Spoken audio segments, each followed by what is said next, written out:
par le gouvernement du Québec par la santé publique. On est avec vous aujourd'hui. Alors, je veux vous parler, entre autres, aujourd'hui de vaccination. Et la première chose que je veux souligner, c'est que le Québec est prêt à commencer à vacciner dès que nous recevrons les premières doses. Donc, c'est la très bonne nouvelle d'aujourd'hui.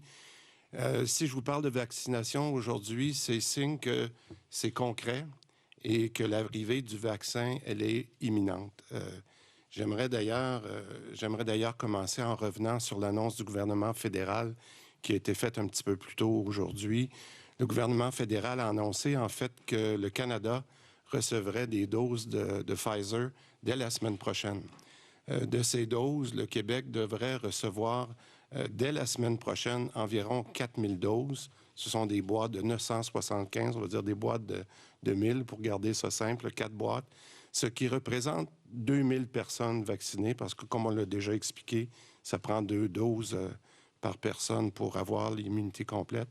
Et ces doses-là seront déployées, ces boîtes-là seront déployées dans les CHSLD de Québec et de Montréal. Donc, 2 endroits où nous ferons les premiers tests à compter de lundi le 14. Pfizer nous a d'ailleurs demandé d'identifier les lieux de vaccination au Québec afin de procéder aux prochaines livraisons. Ça, c'est la deuxième bonne nouvelle, parce que nous avons déjà identifié au cours des derniers jours avec Pfizer 20 sites de vaccination au Québec. En fin de compte, un pour chacune de nos 16 régions. Et dans la région de Montréal, il y aura 4 sites et en Montérégie, 2 sites. Donc, 20 sites pour le Québec qui sont déjà identifiés avec Pfizer. Et vous connaissez, parce qu'on en parle depuis longtemps, il y a des exigences de réfrigération de congélateurs à moins 70. Donc, un congélateur est déjà prévu. On en a déjà fait les acquisitions pour chacun de lieux de vaccination. Donc, ça aussi, on est prêt. L'autre élément, c'est entre le 21 décembre et le 4 janvier, nous devrions recevoir jusqu'à 57 boîtes pour les 20 sites. Ce qui veut dire, puis là, je vous donne des chiffres approximatifs, mais on est pas mal certain de ces chiffres-là, représenterait donc entre 22 et 28 000 personnes qui pourraient être vaccinées entre le 21 décembre et le 4 janvier. Alors, encore une fois, mais je le répète, il y a un si, c'est toutes ces dates-là et ces quantités-là que je vous donne à l'intérieur de les 2 dernières semaines de décembre, c'est en autant que nous recevons l'homologation de Santé Canada par rapport à Pfizer, mais de la façon dont ça a été préparé, la distribution va se faire la minute qu'on peut avoir l'autorisation, puis on va être prêt. Alors, je le répète, c'est une excellente nouvelle, puisqu'on peut commencer à vacciner dès la semaine prochaine, mais surtout, comme le docteur Massé pourra en parler, à protéger les personnes qui sont les plus vulnérables. Et comme je vous le disais, nous sommes prêts à commencer. Bon, maintenant, j'aimerais aussi rassurer les Québécois de notre degré de préparation. Parce que dans les dernières semaines, le Québec s'est préparé de plusieurs façons. Tout d'abord, au niveau de la grippe, de l'influenza, en un peu plus d'1 mois, puis je pense que les gens suivent bien la statistique, là, Québec a de l'expérience en vaccination. On a déjà vacciné plus de 1,1 million de personnes contre la grippe. Et ça, le taux par semaine, en ce moment, on tourne à environ 250 000 personnes par semaine pour la vaccination de l'influenza. Et on a aussi diversifié nos lieux de vaccination pour des raisons évidentes qu'on ne peut pas vacciner de la même façon qu'on le faisait avant. La vaccination contre la grippe cette année nous a donc permis de faire des tests de logistique en vue de se préparer pour la COVID. Ça, c'est une autre très bonne nouvelle. On a aussi au Québec, c'est une exigence de l'OMS, l'Organisation mondiale de la santé, on a également un registre de vaccination, un système qui est éprouvé, qui nous permet en fait de suivre en temps réel le nombre de personnes vaccinées, le nombre de doses, les rappels, etc. Donc, pour la COVID, c'est toute l'expérience que nous avons en banque pour bien performer dans les prochaines semaines. Puis ça, c'est rassurant pour les fabricants avec qui on travaille. En termes de ressources humaines, On vient de rajouter, vous l'avez vu, on l'a mis par communiqué, je crois que c'est vendredi dernier, on vient de rajouter aussi des ressources humaines pour augmenter notre capacité. En effet, à la suite d'ententes qu'on a eues, très, très satisfait des ententes qu'on a faites avec les ordres professionnels, nous avons signé un autre arrêté ministériel pour augmenter considérablement le nombre de professions qui seront autorisées à vacciner. On parle d'un potentiel de quelques milliers de professionnels supplémentaires qui vont être disponibles pour administrer les doses lorsqu'on va les recevoir. Donc, 1,1 million de personnes vaccinées en un mois, ça démontre que nous sommes capables de prendre du volume et nous allons le faire. Maintenant, pour le vaccin de la COVID-19, selon les informations qu'on a jusqu'à présent du fédéral, en plus des doses qui seraient livrées en décembre, on parle de 2 vaccins qui seraient livrés au début de 2021 pour Pfizer et Moderna.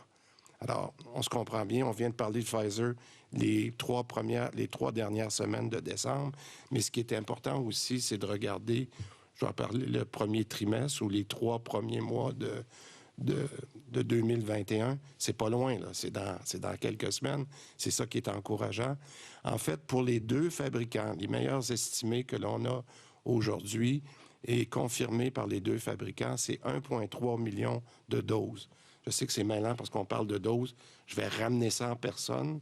Donc, on aurait environ 1,3 million de doses qui seraient dans les 3 premiers mois de 2021. Donc, on pourrait vacciner dans les 3 premiers mois à peu près 650 000 personnes. Et ça aussi, c'est très important. Tout à l'heure, on fera le lien lorsque vous pourrez répondre aux questions de M. Massé pour voir le lien avec nos différentes populations ciblées. Mais ce qui est intéressant, je ramène le 1,3 million de personnes de doses à 650 000, mais ça veut dire quand même qu'il faut vacciner 100 000 personnes par semaine pendant les 12 semaines des 3 premiers mois. Ça va jusqu'à maintenant? Alors, la bonne nouvelle, c'est qu'on en fait 250 000 en ce moment par semaine. Fait qu'on n'a aucun problème à faire ce qui nous est offert par nos 2 fabricants. On pourrait monter à beaucoup plus que ça, surtout avec le personnel qu'on a rajouté.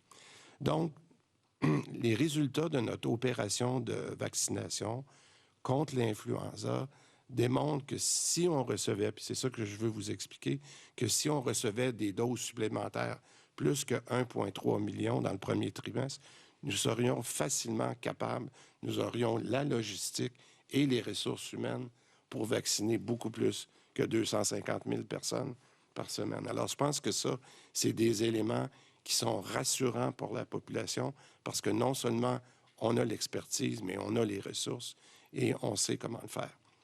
Ce que j'aimerais dire aux Québécois aujourd'hui, c'est que le Québec est prêt, on est capable de faire le travail, on a les ressources et aussitôt que nous allons recevoir les vaccins, on va commencer à vacciner. Maintenant, nos experts nous ont présenté un peu plus tôt l'avis préliminaire de ce qu'on appelle le Comité d'immunisation du Québec, qui est le SIC. Et le SIC est sur les groupes prioritaires. Le document qui a été mis sur leur site web de l'INSPQ ce matin porte sur les groupes prioritaires pour la vaccination contre le COVID. Bon, les groupes de personnes qui ont été déterminés en fonction de critères qui sont très, très précis. Moi, j'aimerais rassurer les gens, un peu comme on le fait avec toutes les recommandations de l'INSPQ. Nous recevons cet avis-là et nous en prenons acte. Bien sûr que nous avons l'intention de l'appuyer et de s'appuyer sur cet avis scientifique. Par contre, il s'agit toujours d'un avis qui est préliminaire. Il y a sûrement des mises à jour qui vont devoir être faites au cours des prochaines semaines parce que ça bouge toujours un peu. Mais nous, on va accepter ces recommandations-là. On devra, par exemple, par la suite, opérationnaliser et tenir compte de certaines variables. Puis je m'explique. Lorsqu'il faut voir avec les particularités du Québec, on n'a pas la même population en Gaspésie qu'on a à Montréal avec le nombre de CHSLD. Alors, on sait qui on doit vacciner, mais il y aura quand même à travailler sur la logistique dans les prochains jours. Puis d'ailleurs, le mois de décembre va servir beaucoup à ça au cours des prochaines semaines. Donc, je termine sur un message très clair pour les Québécois. Je le dis souvent, c'est une comparaison que j'aime faire. On est dans un marathon, on voit la ligne d'arrivée, mais les derniers kilomètres sont toujours les plus difficiles. J'aimerais ça faire attention, puis que les Québécois, avec l'annonce d'aujourd'hui sur le vaccin, n'aient pas un faux sentiment de sécurité. Puis ça, j'insiste là-dessus. Parce que on a beau avoir un vaccin qui s'en vient, mais le vaccin ne guérit pas la COVID, ne guérit pas les malades. Et dans les prochaines semaines, avec tous les cas que nous avons eus au cours des derniers jours, et particulièrement depuis une semaine, on a beaucoup de gens qui vont rentrer à l'hôpital, puis malheureusement, on va avoir encore beaucoup de décès. Beaucoup de décès. Et ce que j'aimerais, c'est que j'aimerais qu'on continue à faire les sacrifices qu'on doit faire pour se rendre jusqu'à la vaccination, pour se rendre jusqu'à une bonne proportion des Québécois soient vaccinés. Alors oui, aujourd'hui, c'est une bonne nouvelle. Mais prenons pas cette nouvelle-là pour se laisser distraire. Il faut rester focusé, il faut regarder. Je le répète, on a aujourd'hui plus de 800 personnes qui sont hospitalisées. Ça, c'est 40 personnes de plus qu'hier. Et 40 personnes de plus qu'hier, ça veut dire que 80 personnes qui sont rentrées, puis il y en a seulement 40 personnes qui sont sorties aujourd'hui. Donc, il faut continuer. Et je le répète, le vaccin ne guérit pas la COVID. Alors, je terminerai en disant, puis rappeler aux Québécois que c'est important pour nous qu'on compte sur leur collaboration. En ce moment, on a des enjeux où c'est difficile de retracer certaines personnes dans le traçage. On pourra en parler, mais je dirais, on a besoin de votre collaboration. C'est dans le dernier stretch.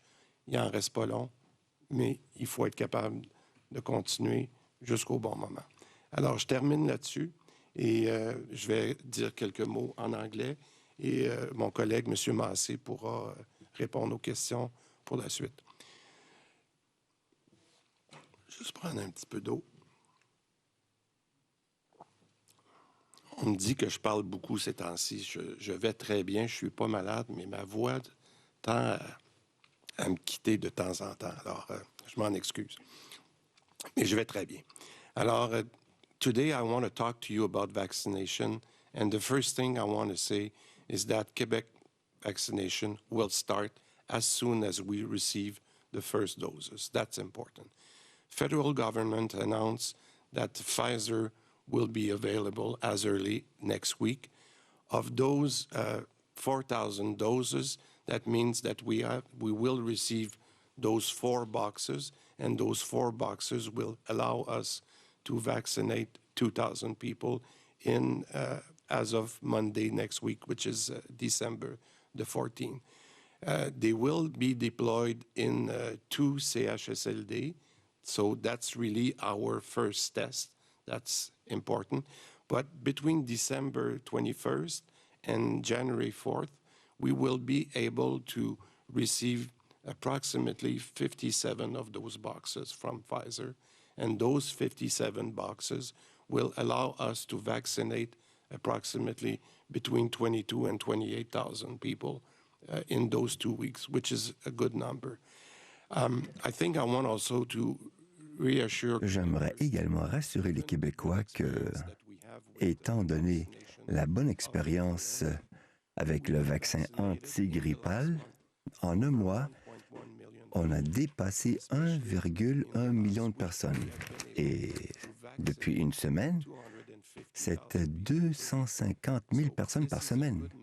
C'est un chiffre qui est positif. Et le nombre de doses qu'on devrait recevoir dans le prochain trimestre, il faudrait vacciner 100 000 personnes par semaine. Donc, nous pouvons le réussir, car maintenant, nous pouvons le faire avec notre personnel, donc 250 000 par semaine. Le deuxième élément, et nos experts en ont parlé avec Richard ce matin, le résumé des priorités.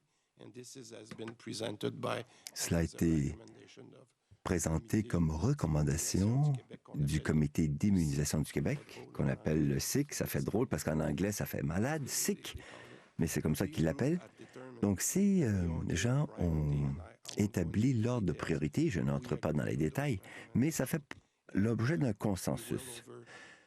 Par conséquent, dans les semaines à venir, nous allons nous ajuster aux priorités pour suivre les règles, mais que l'on puisse également s'adapter à la géographie du Québec. En conclusion, j'aimerais dire que nous voyons le fil d'arrivée du marathon et en même temps, je ne veux pas qu'on s'égare sur nos devoirs dans les semaines à venir. C'est que nous voyons que le vaccinage peut commencer la semaine prochaine, mais dans les mois à venir, les gens vont continuer de tomber malades. On a eu 40 hospitalisations de plus aujourd'hui. Donc, c'est 80 personnes qui ont été hospitalisées. Il n'y a que 40 qui ont eu leur congé. Ce chiffre va augmenter dans les semaines à venir, en lien avec cette augmentation des infections. Donc, c'est vrai, je vous l'accorde, il y a une bonne nouvelle, mais il ne faut pas perdre, ce sentiment de devoir face aux règles. Merci. Des journalistes. Ça va être une question et une sous-question par média. S'il vous plaît, alors présentez votre nom, votre média. Donc, micro... Pas obligé d'avoir de sous-questions, Marjorie. Pas obligé. On va commencer par une question sous-question. Donc, micro 2, s'il vous plaît. C'est bon. Bonjour, Yasmine Khayat de Radio-Canada. Justement, Monsieur le ministre, vous parlez d'un effort donc de prophylaxie, de prévention de la part des Québécois. Est-ce que vous ne jugez pas nécessaire de mettre le Québec sur pause durant le congé des fêtes, à savoir entre la période entre le 20 décembre et le 3 janvier, probablement également fermer les commerces non essentiels? Bien, écoutez, j'entends souvent cette question-là, puis je ne dis pas qu'on ne pourra pas faire des changements, puis de faire ce qu'on a toujours fait depuis plusieurs mois, s'ajuster. Mais il y a une chose que j'aimerais, on en a discuté durant le week-end, pas mal, pour être très honnête avec vous, avec Santé publique, mais aussi nos deux autres partenaires, avec Sécurité publique et avec le ministère du Travail, avec la CNSST. Et il y a beaucoup de personnes qui nous font réaliser qu'il faudrait d'abord s'assurer que les règles qui sont en place soient suivies. Et ce qu'on va faire au cours des prochains jours, c'est que s'assurer que ce trio-là, ce triangle de santé, sécurité publique, puis du travail, fasse un deuxième effort de s'assurer que sur le terrain, les règles soient suivies. Parce qu'on le voit, là, je pense qu'on a mis pas mal de règles, pas mal de dispositions claires. On en a peut-être rajouté, je pense, entre autres au centre d'achat la semaine dernière. Là, la grosse nouvelle, c'était d'enlever les rassemblements pour Noël. Je pense qu'il y a déjà pas mal de mesures, mais il faut s'assurer de les suivre. Alors, ce que je vous dirais pour aujourd'hui, je ne dis pas qu'il n'y aura pas d'autres changements, mais on va s'assurer qu'il y a un suivi qui est fait sur nos règles qui sont en place. Sous-question? Oui, alors justement, toujours en raison de cette augmentation du nombre de cas, on regarde maintenant le délestage au niveau des hôpitaux. Montréal reporte les chirurgies, Québec. Alors, est-ce que c'est vous qui avez émis cette directive de délestage, Monsieur le ministre, et combien de temps ça va durer? Puis, est-ce que c'est également pour redéployer les ressources infirmières, mettons, pour aller au chevet des personnes dans les résidences pour aînés? C'est moi qui l'ai émis, puis à regret, parce que ça fait très longtemps qu'on le dit que ça va finir par avoir un impact sur notre système hospitalier, puis malheureusement, on en a la preuve. Je vous donne l'exemple parce qu'on en a parlé beaucoup en fin de semaine avec, entre autres, le docteur O'Patterney qui s'occupe de suivre ça pour le Québec. La directive en ce moment que nous avons émise, puis je le répète à regret, va avoir un impact par semaine, là, juste dans la région de Québec. C'est plus de 4000 rendez-vous par semaine qui sont cancellés et 300 chirurgies à toutes les semaines. Fait qu'à toutes les semaines, là, parce que on est rendu à 1500 cas par jour parce qu'on sait que l'impact va être sur les hospitalisations des prochains jours. Bien, c'est ça. Puis, je vous donnerai une autre statistique, moi, qui me fait très mal en ce moment, mais on a essayé de l'étirer jusqu'au bout, mais jusqu'à maintenant, on était capable, dans nos hôpitaux et dans je dirais dans notre système de santé en général, à fonctionner à peu près à 80 de notre capacité. Les annonces qu'on a faites ce matin, c'est qu'on se rabaisse à 50 puis on va peut-être être obligé d'aller à 30 Bien, ça, c'est des chirurgies puis des rendez-vous qu'on est obligé de reporter. Alors, encore une fois, c'est pas de gaieté de cœur, mais il faut être capable de soigner les gens de la COVID, puis c'est ça qu'on est obligé de faire en ce moment. Et sur le redéploiement des ressources infirmières? Excusez-moi, on va passer au micro 1, c'est question sur question. Bonjour, Bénédicte Lebel de TVA. J'aimerais savoir, pour ce qui est de la vaccination, d'ici la fin de l'année, quelle proportion de résidents en CHSLD, de personnel de la santé, aura été vacciné d'ici la fin de l'année? Bon. Encore une fois, je veux juste faire attention de dire que c'est hypothétique parce qu'il faut avoir la confirmation de Santé Canada. On prend cette hypothèse-là. Mais pour moi, le chiffre qui est le plus important, là, à part le test qu'on fait lundi prochain avec les 2 boîtes dans chacune des 2 régions, le Québec et Montréal, ça fait 2000 personnes. Hein? Puis j'ai dit qu'on s'est fait... il y a un engagement de Pfizer qui fait un boulot extraordinaire en ce moment, avec qui on discute tous les jours. C'est 57 boîtes qui seraient mises à notre disponibilité entre le 21. Alors, si le test va bien, puis moi, je suis certain que le test va bien aller, le 14, on va recevoir à compter du 21 57 boîtes. Donc, on va dire 57 000 doses, là, plus ou moins 1000 doses. Et ça nous permet d'aller jusqu'à 28 000 personnes. Bon, maintenant, c'est sûr que la priorité va être dans les CHSLD en fonction. Mais il y a aussi du personnel du CHSLD qu'on voudrait faire. Et c'est pour ça que l'entente qu'on a avec Pfizer, c'est qu'ils nous ont demandé de livrer le plus près possible des endroits où on va vacciner. Alors là, on est en discussion. On a confirmé les 20 sites qu'on voulait avoir. On a réglé ça ce week-end. Fait que là, les sites ont été identifiés. Mais là, de vous dire quelle proportion va être patient versus personnel, là, ça va se régler dans les prochains jours. Mais tout ce qu'on veut, c'est se faire confirmer qu'on reçoit tout ça dans les prochains jours. Sous question? Et je vous relance justement, vous parlez de ces 20 sites. Où est-ce qu'ils sont situés, ces sites-là? Quel genre de sites parle-t-on? Bon. Bien, écoutez, je vous dirais simplement, là, si vous prenez les 16 régions du Québec, bien, il y a un site par région. Fait que ça, c'est assez facile. Et étant donné la population, rajouter 3 sites de plus pour Montréal, donc ça fait 4 sites, puis un site de plus pour la Montérégie, donc vous arrivez à 20 sites. Il y en a la moitié que c'est des CHSLD qui sont assez importants pour justifier d'amener une boîte là. Parce que, rappelez-vous qu'il faut le faire en 2 fois. Donc, la première partie de la boîte va probablement servir à la première dose, va être conservée pour être sûr qu'on a ce qu'il faut pour vacciner la deuxième fois. Et quand ce ne sera pas des grands CHSLD, bien, ce sera des centres de distribution où on a la facilité de pouvoir accueillir des gens, soit du personnel, pour venir se faire vacciner. Fait que ça va être une combinaison soit de CHSLD ou de centre de distribution. Mais ce qu'on voulait, c'est être très, très, très efficace, avoir le congélateur, être capable d'avoir la circulation du personnel, de le faire dans des conditions sécuritaires. C'est ça qu'on a finalisé avec Pfizer ce week-end. Et maintenant, pour les questions de M. Belrose. Oui, question de notre collègue du journal. Ah, vous avez le droit à une autre question? C'est une question envoyée par courriel de M. Si Marjorie est d'accord, c'est bon. De M. Belrose du journal. Okay. Il demande comment expliquer la hausse récente des nouveaux cas et est-ce que c'est vraiment possible de reprendre le contrôle de la situation sans fermer certains pans de l'économie, comme on mentionnait, sans fermer les écoles? Comment reprendre le contrôle de la situation? Bien, je le dis, je pense qu'à chaque fois, ça dépend beaucoup de nous. On l'a vu, puis je l'ai expliqué beaucoup ce week-end, il y a eu un certain relâchement de la population dans les dernières semaines, puis c'est pas pour rien que dans les derniers jours, on le voyait qu'on s'en allait pas dans la bonne direction, puis qu'on a pris la décision très triste par rapport aux événements ou aux événements pour Noël. Je pense qu'on peut encore redresser la situation. On l'a vu au Saguenay. Regardez les cas au Saguenay comparé à il y a 2 semaines. Les gens se sont pris en main. Puis aujourd'hui, les statistiques pour le Saguenay sont quand même relativement bonnes.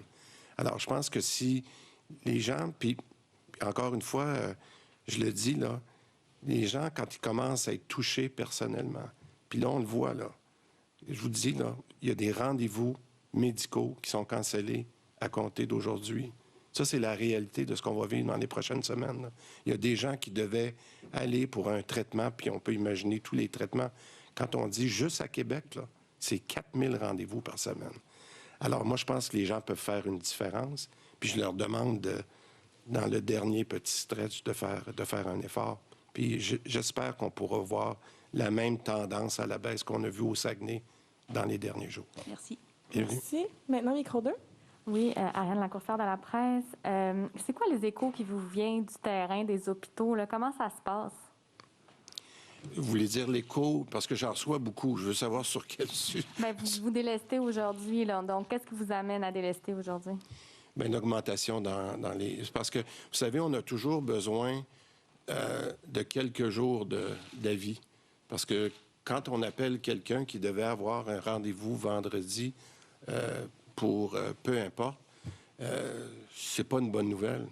Puis on peut pas appeler puis dire demain votre rendez-vous est cancellé, mais c'est à peu près ça qu'on est obligé de faire au nombre d'hospitalisations qui augmente chaque jour. Et il faut avoir, parce que c'est beau on dit toujours, c'est beau avoir des chambres qui ont été réservées pour les patients COVID, mais il faut avoir le personnel. Puis comme on n'a aucune marge de manœuvre, vous m'avez entendu dans les derniers mois parler que ça nous prenait une marge de manœuvre pour arriver à Noël, mais on ne l'a pas, là, cette marge de manœuvre. Rendu à 800 cas, à plus de 100 cas aux soins intensifs, on n'en a plus de marge de manœuvre. Alors, malheureusement, c'est d'être capable de donner un préavis. Puis c'est ça qu'on a discuté avec Dr. O'Patterney au cours des dernières heures. Puis elle nous a dit que malheureusement, c'est la commande qu'il fallait donner à nos différents PDG des CIS et des CIUS. Puis dans vos meilleures projections, là, ça dure jusqu'à quand, ce délestage-là? Ça dépend des Québécois. Nous allons maintenant passer au micro 1. Oui, bonjour, M. Dubé, Denis Couture du Cogeco Nouvelles. Vous avez parlé beaucoup de l'importance de ne pas s'enfarger avant le fil d'arrivée. Il y a une hausse de cas, il y a une hausse de décès, il y a une hausse d'hospitalisation. Vous avez dit que ça ne motive pas pour l'instant un confinement plus restreint. Vous dites que vous allez vérifier si les mesures sont respectées. Comment vous allez faire en sorte que vous allez savoir si les mesures sont respectées et jusqu'où on doit aller pour que le confinement soit plus restreint, qu'il soit plus sévère? Bien, moi, je vais vous dire que je trouve qu'il est déjà très sévère, ce qu'on a demandé aux Québécois depuis plusieurs mois. Puis c'est un peu malheureux qu'au cours des dernières semaines, on ait vu ce relâchement-là, parce que ça avait été quand même très bien jusqu'à maintenant. Puis rappelez-vous, puis Dr. Massé veut compléter, mais c'est de toujours avoir recherché cet équilibre-là entre la santé mentale des gens puis d'être capable de faire la bonne chose pour notre système de santé. Jusqu'à maintenant, on avait pu le conserver. Puis comme je disais tout à l'heure, on était correct on était serré dans nos hospitalisations, mais on était correct quand même. Je pense qu'on a réussi à garder cet équilibre-là, mais en ce moment, je pense que c'est pour ça qu'on demande aux Québécois de faire cet effort-là. Mais est-ce qu'il va falloir s'assurer avec plus de rigueur que les mesures sont suivies? Moi, c'est ça que j'ai demandé à nos gens. On va se reparler ce soir, là, parce que j'attendais de voir qu'on puisse régler. Mais peut-être, Richard, vous pouvez commenter là-dessus. Oui, merci beaucoup. Non seulement respecter les règles parce qu'elles sont bonnes s'ils sont respectées, mais aussi aller se faire dépister rapidement. On entend encore trop des gens qui attendent pour aller passer un test de dépistage, qui vont travailler quand ils ont des symptômes mineurs. Il n'y a pas d'influenza qui circule actuellement, là. Les gens qui ont des infections respiratoires, ça a de grandes chances d'être une infection à COVID. Et ce délai-là fait qu'on transmet à d'autres et à d'autres et à d'autres. Il faut couper la chaîne. Donc, une image, c'est ben, est-ce qu'on veut mettre une autre couche de peinture sur la peinture qui lève? Il faut gratter aussi, là. Donc, oui, peut-être qu'il faut repeinturer, là, mettre une couche de plus, peut-être, discussion. Mais il faut que les choses qui soient là soient bien faites. Peut-être, c'est tellement un point important que Richard fait, si vous me permettez peut-être de rajouter un commentaire là-dessus. Moi, quand je dis suivre les mesures, bien, incluant celle d'aller se faire dépister rapidement. Puis là, ce qu'on a vu, quand je vous disais un relâchement, là, un des éléments qu'on a discuté dans les derniers jours, c'est qu'on voit que nos taux positifs sont beaucoup plus élevés pour les gens qui sont symptomatiques. Qu'est-ce que ça veut dire, ça? C'est que les gens attendent trop pour venir se faire tester. Puis s'ils attendent trop, si au lieu de le faire la journée même, ils attendent 2 puis 3 jours, bien pendant ces 2-3 jours-là, ils vont contaminer d'autres personnes. Fait que j'apprécie beaucoup que Richard me le rappelle, parce que s'il y a un message à passer, entre autres aujourd'hui, c'est le moindrement que vous avez des symptômes, n'hésitez pas à aller vous faire tester. Puis c'est là qu'on va pouvoir faire une différence puis réduire le nombre de cas. Rapidement, en sous-question. Oui, en sous-question, devant la montée des cas, il y a des gens qui s'inquiètent beaucoup dans les Hautes-Laurentides que les gens de la grande région de Montréal se déplacent, entre autres vers Saint-Sauveur. Le maire en parlait encore ce matin. Est-ce que vous envisagez de mettre un barrage ou de sensibiliser les gens d'ici, de la grande région de Montréal, à ne pas se rendre dans les régions qui ne sont pas en rouge? Bien, on n'est pas là, mais ce que je vous ai dit tout à l'heure, c'est qu'on va rediscuter avec notre trio de sécurité publique, santé publique et CNST pour voir s'il y avait des choses supplémentaires à faire. Mais en ce moment, c'est de faire respecter les règles. Pour le moment, il n'y a pas rien de prévu. Maintenant, le micro 2. Yes, hi, Jason Magder with the Montreal Gazette. You were talking in French about your worry about the hospital. Vous êtes préoccupé par le système de soins de santé. Parlez-nous des semaines à venir et des pressions qu'elles feront subir sur les hôpitaux. Avez-vous des chiffres prévisionnels de la gravité que vous prévoyez? Réponse. Écoutez, le prévisionnement est hebdomadaire par l'INES, donc nous allons attendre l'impact de la dernière semaine, surtout quand nous étions entre 1500 et 2000 infections nouvelles par jour. Je ne crois pas que le chiffre va être très optimiste ce vendredi, mais nous n'avons pas attendu pour agir. Quand nous étions à 700 admissions il y a une semaine et nous sommes à 800 aujourd'hui. Donc, cette cadence d'augmentation est trop élevée. C'est pourquoi il fallait avertir les gens qui devaient venir en clinique ou à l'hôpital. Nous sommes en train d'annuler un nombre important de rendez-vous et de chirurgies. C'est malheureux, mais c'est pour pouvoir être prêt à nous occuper des patients atteints de la COVID. Question, peut-être un peu plus optimiste. Donc, on dirait que 28 000 personnes, peut-être même toutes les 40 000 des CHSLD pourraient être vaccinées avant la fin janvier. À quel point est-ce important? Quel serait l'impact de cela de réussir cette première vague ciblée vers les patients les plus à risque vaccinés? Réponse. J'aimerais que Richard puisse collaborer pour s'assurer de ma réponse. Mais écoutez, nous avons environ 40 000 personnes en CHSLD et environ le même nombre qui s'en occupent. Quand vous voyez la publicité à bord d'un avion, vous demandez à la personne qui reçoit un masque d'oxygène de prendre une bouffée en premier, puis ensuite d'aider les enfants à sa charge. Donc, il faut protéger à la fois ces résidents et les gens qui s'en occupent. Ce chiffre est donc plus important que vous ne le suggérez. Maintenant, tout dépend de ce rythme de livraison des doses du vaccin. Complément de réponse, il y a également des problématiques logistiques avec Pfizer. pour l'instant, on ne peut pas vraiment se déplacer très loin avec le vaccin. Pour les petits CHSLD, il va falloir travailler des scénarios de rechange. Pour les grands endroits, ça va. Si on peut avoir des cliniques mobiles, ça devrait fonctionner. Mais il y a des problèmes logistiques pour atteindre chacun. Et voilà le genre de discussion qu'on a avec le fédéral. Et sans du tout perdre l'objectif de vue, il faut également aborder Moderna. Moderna est là, dans la course. Nous entendons qu'il progresse très bien. Donc, nous parlons beaucoup de Pfizer, mais on devra avoir une bonne nouvelle de Moderna.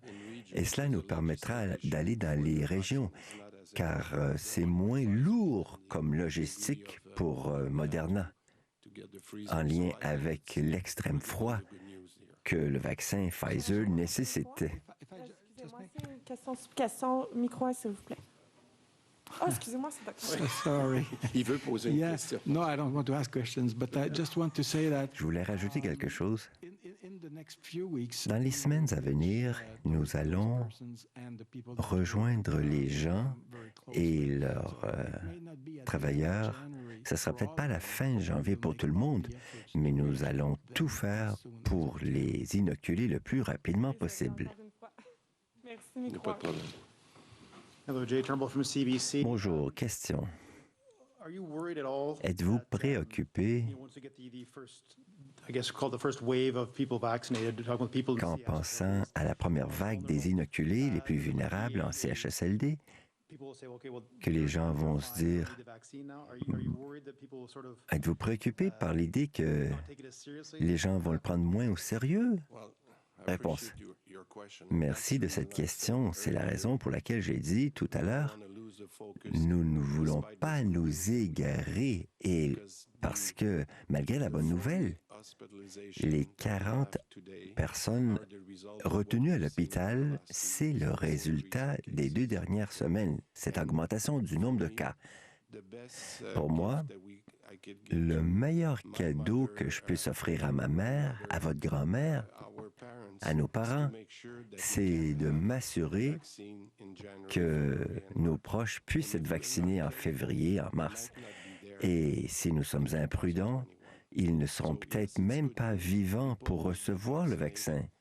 Donc, il faut quand même se rendre au fil d'arrivée, en vie.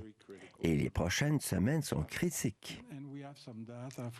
Nous avons des données de sondage effectués et nous savons que entre 60 à 80 de la population veut se faire vacciner. Les aînés, c'est plus près de 80. Les jeunes, un peu moins. Mais c'est quand même une proportion importante.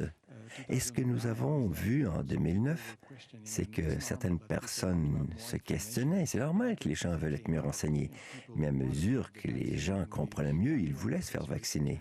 On a eu un des meilleurs taux de vaccination au Canada. Il y a des gens qui ne voudront pas être vaccinés. Et ce n'est pas obligatoire. Néanmoins, nous pensons que l'intérêt sera pas mal fort. Ça va être important comme proportion de la population québécoise. Question? Alors, pensons à la 2e ou la 3e vague d'inoculation. Ceux qui ont des comorbidités, donc les survivants du cancer, les diabétiques. Comment ces gens-là peuvent-ils prouver être atteints d'une comorbidité? Réponse. Nous n'allons pas avoir un registre des malades chroniques, mais nous allons procéder par catégorie d'âge au début. Et ça, c'est sur la carte soleil. Donc, c'est facile à suivre. Mais par la suite, nous aurons peut-être la moitié de la population qui aura déjà été vaccinée. Je pense que les gens vont venir librement, je pense. N'oubliez pas qu'il y a une corrélation assez serrée entre les comorbidités, donc les maladies chroniques, et l'âge. Question.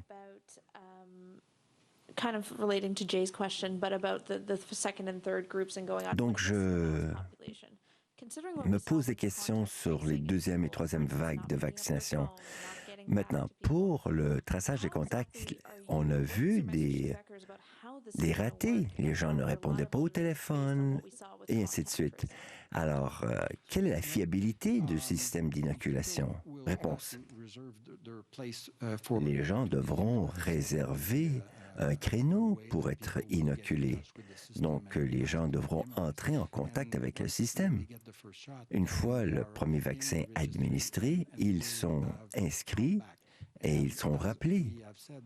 Comme nous l'avons dit, l'intérêt des gens est assez élevé, savez-vous? On a mentionné les chiffres, mais c'est dire que nous nous attendons à ce que les gens vont revenir pour la deuxième dose, car ça prend vraiment les 2 doses pour que cela fonctionne.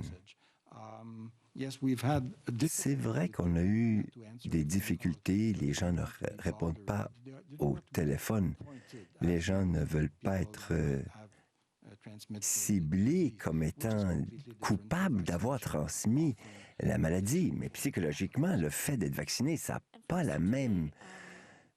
comment dire, c'est pas le même phénomène intérieur pour l'individu. Question.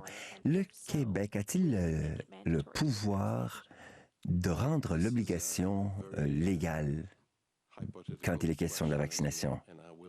Réponse. C'est hypothétique, madame. Monsieur, ça sera beaucoup moins hypothétique la semaine prochaine. Réponse. Pour l'instant, ce n'est pas obligatoire. Nous verrons ce que les experts vont dire. Question. Alors, Monsieur le ministre, vous ne fermez pas la porte à ce choix gouvernemental? Réponse. Écoutez, pour l'instant, la priorité, c'est de recevoir le vaccin et de commencer à inoculer les gens à haut risque. Voilà ce sur quoi je me concentre. Question. L'hôpital Lakeshore General demande aux patients d'éviter les urgences à cause d'une surcapacité. Où aller trouver le personnel nécessaire? Réponse. Hélas, c'est la raison pour laquelle il nous faut faire baisser le nombre de chirurgies et de rendez-vous pour libérer le personnel médical pour qu'il s'occupe des malades de la COVID. C'est bien malheureux, mais c'est ainsi que nous allons chercher les effectifs, en réduisant l'offre de services en santé non reliés à la COVID. Malgré la deuxième vague, nous avons été en mesure, comment dire, de fonctionner à environ 80% de notre capacité. Et maintenant, nous descendons à 50, voire 30%, selon la durée de cette affluence de nouvelles infections en milieu hospitalier. Question. Quel est votre message quand la charge de travail est démesurée pour le personnel soignant? Réponse. Écoutez, moi, ce que je dirais, c'est que assurons-nous que dans ce dernier droit de décembre, si nous agissons bien dans les semaines à venir, nous devrions voir ces nouvelles infections se stabiliser, voire baisser. Mais je pense que c'est entre les Québécois, de vous et moi, et de nos concitoyens et nos concitoyennes. Quand nous voyons quelles sont les conséquences pour le système, eh bien, la baisse des chirurgies, des rendez-vous, il y a peut-être quelqu'un qui aura un appel cette semaine pour dire « Désolé, votre rendez-vous que vous attendez depuis si longtemps est annulé parce qu'il y a trop d'infections à la COVID et on doit s'en occuper. » C'est malheureux, mais c'est notre réalité. Je vous remercie beaucoup d'avoir été présent. Merci tout le monde. Merci beaucoup. Alors voilà, c'était le ministre de la Santé, Christian Dubé, avec de bonnes nouvelles, mais aussi de moins bonnes nouvelles. La bonne nouvelle, c'est que les doses arrivent très bientôt. Au Québec, on parle de 4000 doses qui permettraient de vacciner très rapidement, Valérie, environ 2000 personnes. Bon, La moins bonne, c'est qu'en raison du nombre élevé d'hospitalisations qui ne font que croître, on va être obligé, malheureusement, d'annuler, dans la région de Montréal particulièrement, des chirurgies non urgentes et d'en arriver à faire que des rendez-vous là, virtuels. Ce qui veut dire quoi? Que par semaine, on parle, chaque jour, on parle de 4000 rendez-vous annulés et de 300 chirurgies. Donc, ça, c'est la moins bonne nouvelle. Oui, absolument. Mais si on revient sur ce calendrier de vaccination, donc ça arrive extrêmement rapidement, là, Christian. Donc, dès que la semaine prochaine, Québec espère là, être en mesure, évidemment, de faire un premier test. Rapidement, mais à petite dose. Exactement. Et ça va se faire dans des CHSLD de Montréal et de Québec. Donc, 2000 personnes qui seront vaccinées. Ce seront donc les toutes premières à l'être. Cela dit, ensuite, on dit qu'on va recevoir d'ici le 4 janvier, on sera en mesure, en fait, de vacciner entre 22 et 28 000 personnes entre le 21 décembre et le 4 janvier. Il y aura 20 sites de vaccination partout au Québec, donc ni plus ni moins un site de vaccination dédié pour chacune des régions. Et puis à Montréal, bien, il y en aura 4, c'est-à-dire qu'il y en aura 3 supplémentaires et en Montérégie, il y en aura 2. Ça, c'est vraiment pour la toute première phase, là, pour ce qui va se passer d'ici la fin de l'année.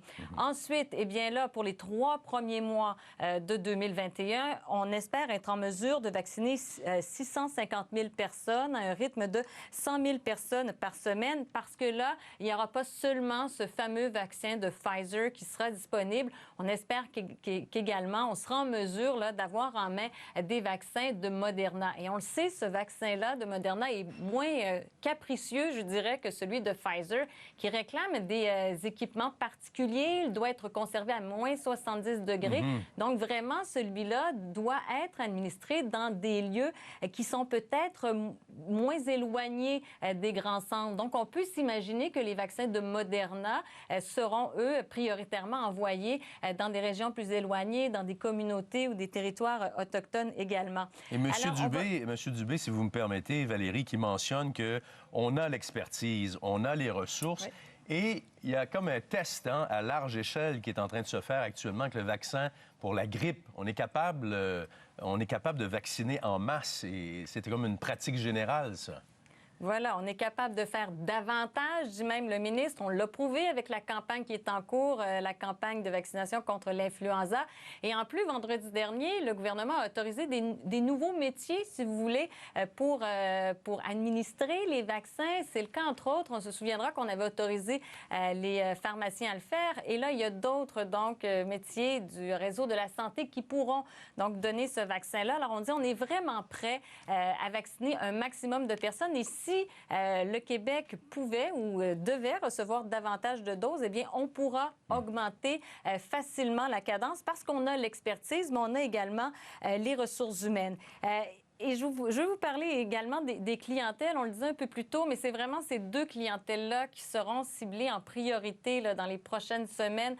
Donc, les résidents en CHSLD et les travailleurs de la santé, incluant évidemment les travailleurs en CHSLD. Et donc, pour faciliter le vaccin, pour qu'on donne ce vaccin plus facilement, les sites dont on parlait tout à l'heure, ce sera dans un premier lieu les centres les centres de longue durée et également des centres de distribution qui ont été déterminés en collaboration avec Pfizer parce que, on le disait, ça prend un équipement particulier, évidemment, Christian. Et M. Dubé qui a bien fait de souligner qu'il veut absolument éviter que la population ait l'impression de créer un faux sentiment de sécurité parce que ce vaccin-là arrive. Il y a encore une longue période avant qu'une masse importante de gens, un pourcentage important de gens au Québec et ailleurs au Canada ne soient vaccinés. Donc, il dit, c'est pas le temps de lâcher, c'est pas le temps de croire que parce qu'il y a un vaccin qui est arrivé, que tout est réglé. Non, absolument. Vous savez que le Québec vise à vacciner 75 % de la vaccination. Ça représente 12,7 millions de doses de vaccins. Alors, on est loin de là jusqu'au mois de mars, jusqu'au 31 mars prochain. Alors, effectivement, c'est loin et il ne faut pas relâcher. On le voit, les cas encore aujourd'hui, 1577 cas. On n'arrive pas tellement à baisser. On disait qu'il faudrait peut-être se garder autour de 1000 cas par jour à un moment donné. Et là, vraiment, la tendance est à la hausse. Vous savez, ce matin, il y avait cette lettre qui a été publiée où certains scientifiques, tant du côté de l'économie que du côté de la santé, réclamaient peut-être que le Québec se mette sur pause pour 2 semaines pour justement se permettre de respirer un peu et d'être éventuellement plus prêt à cette opération de vaccination. Là-dessus, le ministre Christian Dubé a dit, bien, on n'est pas là actuellement, on n'est pas rendu à prendre ce genre de mesures-là. On veut d'abord se concerter avec le ministère de la Sécurité, avec le ministère du Travail pour qu'à tout le moins, les règles qui sont en place soient appliquées et appliquées à la lettre. Ensuite, bien, on verra si on doit aller plus loin. Il dit qu'il y a des discussions en ce sens-là qui ont eu lieu au cours des derniers jours, au cours de la fin de semaine, mais pour l'instant, ce qu'on veut faire, c'est mettre de l'énergie pour faire appliquer les règles et les directives qu'on a déjà émises. Et le docteur Massé qui a ajouté, et je pense que c'est important de le mentionner, qu'actuellement, il y a un problème, c'est que les gens, selon lui, selon l'analyse de la santé publique, attendent trop longtemps pour se faire tester, vont au travail avec un mal de gorge, avec des symptômes. Il dit... En ce moment, il n'y a pas d'influenza. Donc, il y a de fortes chances que si vous toussez, que si vous avez des problèmes respiratoires, des courbatures, bien, ce soit la COVID. Oui, absolument. Il ne faut pas hésiter aux premiers symptômes, donc à aller se faire tester, parce qu'effectivement, ce qu'on remarque dans les derniers chiffres de l'INSPQ, de l'Institut national de la santé publique, c'est qu'au cours des plus ou moins 11 dernières semaines, les éclosions en milieu de travail sont en hausse constante. Et donc, ce sont inévitablement des travailleurs qui, peut-être, ont ressenti ces premiers symptômes-là, mais ont décidé peut-être d'attendre avant d'aller se faire tester. Alors, c'est en se basant un peu sur ces données-là que le docteur Massé, conseiller donc spécial de la direction de la santé publique, dit, écoutez, ne prenez aucun risque et aux premiers symptômes, n'hésitez pas. Au pire, ce sera négatif, mais au moins, on pourra éventuellement éviter des éclosions de cette façon-là. Alors, si on peut résumer, Valérie, en quelque sorte, c'est que les vaccins arrivent, la cavalerie arrive, en quelque sorte. Exactement. Mais ça va se faire vraiment progressivement, lentement, quelques doses avant, quelques milliers de doses avant la période des fêtes, de façon un peu plus massive en janvier, en février, en mars. Et après ça, la population générale, d'ici quoi? M. Trudeau avait parlé d'ici la fin septembre. On verra si ça va plus vite. S'il y aura d'autres vaccins qui vont s'ajouter, Moderna, etc. Ça pourrait, ça aussi, changer la donne. Valérie, merci beaucoup. Merci. Puis, on se parle tout à l'heure. À tout à l'heure. Salut, merci.